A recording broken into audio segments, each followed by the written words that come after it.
story you'll see only on 7. Kids planning to sue the governor. One lawyer says he is stepping up to represent all 46,000 kids in Detroit public schools in a class action lawsuit.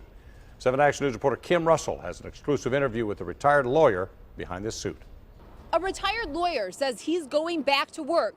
His goal, suing the state and Detroit public school leaders for failing to educate kids. It brings tears to my eyes when I sit down and I read my own complaint that I've drafted. Tom Blakely is a retired trial lawyer, but he's preparing to fight for Detroit public schools kids. Children can't learn when they have to wear coats and it's 45 degrees in the classroom and there are dead rats lying in the hallway. Blakely says the school conditions we exposed and academic results are unacceptable. 97% of DPS graduates are not college ready or career ready based on minimal state guidelines. He aims to fix it with a class action lawsuit to be filed tomorrow in federal court.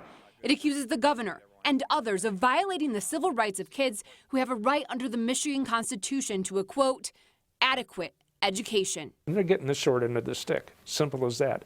And we intend to compensate them for that. He says there is a theory that some state leaders want poor academic performance, that it would fuel arguments for privatizing Detroit public schools.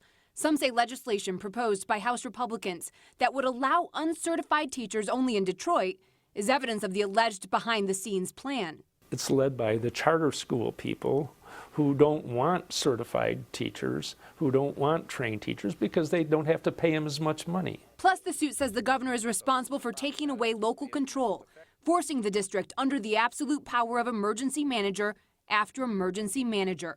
Blakely says he sees it as a way to take away the voting rights of poor minority communities.